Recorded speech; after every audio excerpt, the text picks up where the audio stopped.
մի վրա ցանկացած դեպքին ինչ որ մի հետք թողում եմ, մանավանդ ինչը վերաբերում է երեխեքին,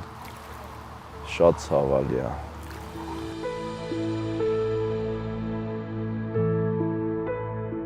Վանաձորինը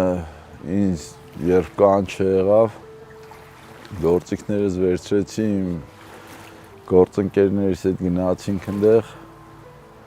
դեպքի վայրը տենալով անցա աշխատանքի։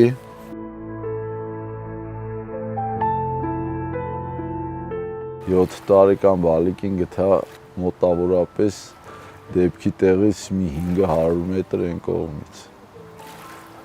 Ինքը ափի վրայից ծառը ընկել էր ջրի մեջ, փուճուրը գնացել էր ծառի տակ։ Շոշափելով թաթիկից գտա, հետո դժվարությամբ հանեցի այդ ծառների այդ ճյուղերի մեջից, սկսեցի արդեն հաջորդի որոնումը։ Տևեց մի քանի օր, 10-ին 11-ին հասնում էի տուն, փորձում եմ քնեմ, դե չեմ կարող։ Սաղ գիշերը պարկում մտածում էի, քարտեզով բացում նայում էի, որտեղ կարա երեխուն պահած լինի, որ ես այդ տեղը նայած չլինեմ, որտեղ է թամ նայեմ, որտեղ բաց թողած կա։ Գետի աշխատանքի ինքնին շատ բարդ է։ Ու անսպասելի, անակնկալ ամեն ինչի հանդիպում ես, ամեն բարդության հանդիպում ես, ու շատ վտանգավոր տեղերի աշխատանքները իրականացնում, դժվար հասանելի տեղեր։ Մեծ քույրիկին 13-ամյա աղջնակին էլի մցրել էր հաստ ծառի տակ, որը էլի գետի մեջ ընկած էր, ու ավազով ծածկել էր։ Տեղեր կար 5 անգամ, 6 անգամ նայել է։ Ու փաստորեն ավազի տակ, հետո մեշոքներ բան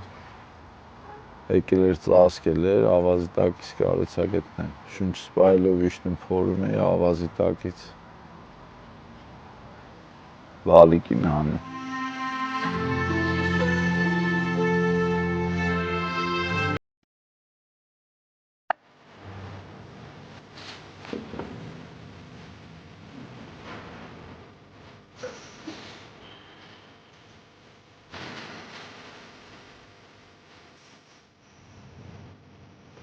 Գնացել ինձ հաց ուտել։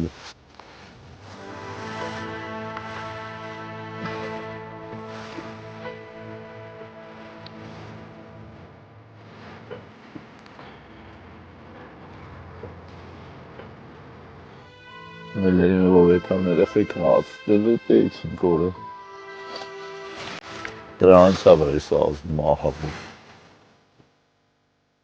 Երեխեք շատ եմ հանում։ Երեխեք եմ հանել, երեխա եմ հանել, ասենք իրա տոտիկների կուկուի ոտի չափ է էլի։ Տնից էլ են գերա պրոստեսի։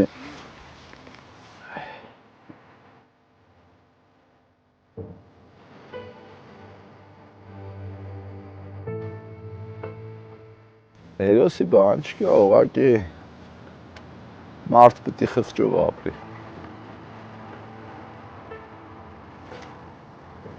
Էդի ես չեմ անում, էդի սիրտս է անում։